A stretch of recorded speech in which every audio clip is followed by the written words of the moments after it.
In recent years, China has earned the moniker infrastructure-holic due to its rapid economic growth, accompanied by fervent development in infrastructure. China's high-speed rail, in particular, has become a global showcase. However, many are unaware that, despite its ticket prices being several times higher than conventional trains, China's high-speed rail has been operating with substantial debt.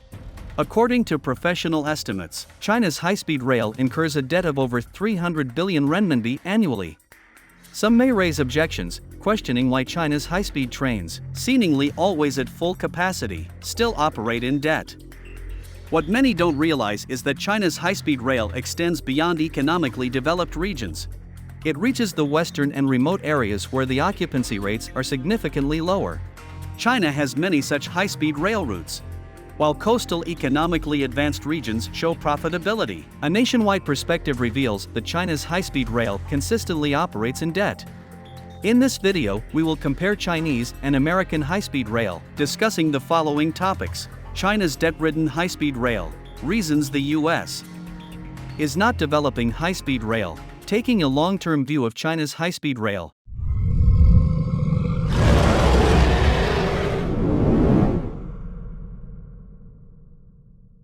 Despite China's high-speed rail operating under significant debt, the country continues to build more high-speed rail. Many may find this perplexing. Why does China's high-speed rail persist in debt while expanding?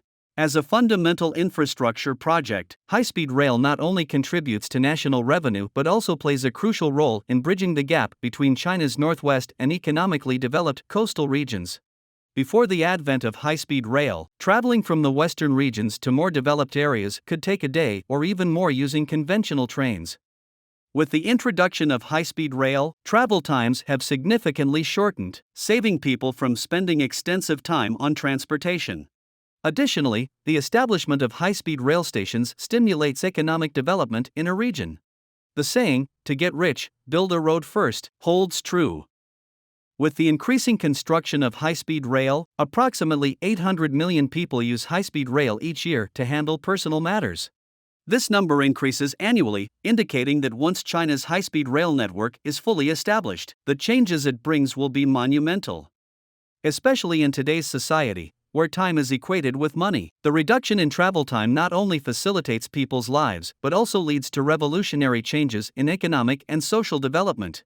Those who frequently travel abroad may wonder why, despite the numerous advantages of high-speed rail, Europe and developed countries seldom invest in high-speed rail development as vigorously as China does. The most prominent example is the world superpower, the United States, which has yet to develop a high-speed rail industry, even in the birthplace of high-speed rail, Germany. The reason these developed countries choose not to embark on their high-speed rail ventures is primarily due to various factors, despite having well-established railway facilities. Firstly, many developed countries already had highly developed railway infrastructures due to early economic development. Therefore, there is no need to invest substantial human and financial resources in building or improving existing railway plans. In the 19th century, the United States already had a well-established railway system, while China began railway construction only after the initiation of reforms and opening up. The main reason the U.S. doesn't focus on high-speed rail development lies in the well-developed nature of its highway and airport infrastructure compared to China. In terms of airport construction alone, the U.S. boasts over 20,000 airports. Americans primarily rely on airplanes for daily travel, and considering cost factors in transportation, there is a preference for highways. Additionally, due to the smaller population in developed countries, there isn't a particularly high demand for transportation facilities. Therefore, in the current state of the U.S., railways, roads, and airplanes already fully meet the travel needs of the population. There is no necessity to spend a significant amount of funds or even incur debt to enhance an optional high-speed rail network. Another reason is the issue of land in the U.S. Unlike China, where land is publicly owned, the U.S. practices land privatization. If they were to build infrastructure, such as high-speed rail, they would need to negotiate compensation issues with landowners along the high-speed rail route. In the process of communication, it not only requires a substantial amount of time and money but can sometimes involve uncooperative landowners, leading to the abandonment of many plans. In China, such a situation does not exist, allowing the smooth implementation of construction plans. Besides these two main reasons, another significant factor is the issue of funds. Despite being the current superpower and the world's largest economy, the US is also one of the world's poorest countries. Some may find it puzzling that the leading global power, the US, is considered poor. This poor status is different from common perceptions.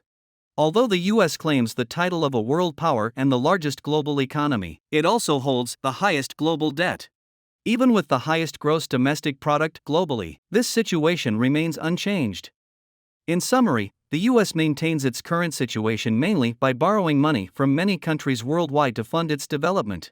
China is one of the major creditors to the US, reflecting the current state of developed countries' insufficient funds, leading them to avoid allocating excess funds to high-speed rail projects that may not yield benefits in the short term. As China entered a period of rapid economic development, the construction of railways in the country fully met the needs of its industrialization. Despite this, China continued to build an extensive high-speed rail network across the nation, establishing itself as one of the few countries capable of independently constructing high-speed rail.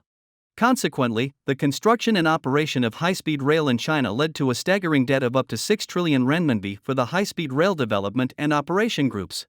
Many people find it perplexing why such a massive debt was incurred. The construction of high-speed rail in China differs from that in many other countries. For instance, Japan's Shinkansen project was primarily a convenience-oriented transportation project, with ticket prices considerably higher than those in China. In contrast, China's high-speed rail not only boasts large-scale construction and high investment but also maintains lower operational ticket prices. Investment in high-speed rail is substantial, and its requirements for track quality often necessitate the establishment of dedicated high-speed rail stations, further increasing the investment scale. As China's high-speed rail construction continues, the technology becomes increasingly mature, allowing China to export its high-speed rail technology to more countries, fulfilling their high-speed rail dreams. Currently, China's high-speed rail technology is only rivaled by Japan and Germany globally, leaving ample room in the international market. When China exports its high-speed rail technology, achieving technological profits, it translates into significant income for China. Moreover, the high-speed rail built by China contributes to the overall development of the country. Unlike the emphasis on plane operations in the US, high-speed rail not only establishes an advantage in transportation and passenger services but also, in terms of accident probability, is even lower than that of airplanes. Additionally, with prolonged use and proper maintenance, the overall cost of high-speed rail is lower than that of airplanes, making many countries inclined towards high-speed rail. Thus, China, holding the technology for high-speed rail, is poised to have more influence in the future. After transforming high-speed rail into a symbol of China's international competitiveness, the benefits reaped by China far exceed the 6 trillion renminbi investment. China's profits in various aspects have already covered the costs, and with the boost in tourism and investments brought about by high-speed rail, China's profit scale is expected to reach around 10 trillion renminbi. Compared to China, the primary reason many developed countries worldwide do not vigorously pursue high-speed rail projects lies in demand. Each country's circumstances vary, and developed nations, due to their early development, already have relatively sound infrastructure. China, being a latecomer to development and also a developing country globally, faces vast geographical challenges. It is evident that limiting transportation infrastructure to just railways would be impractical.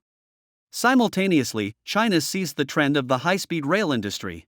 In the early stages, when railway infrastructure was not well developed, China directly replaced it with high-speed rail networks. This move was not merely to meet current demands, but rather to set the broad direction for the future development of the country.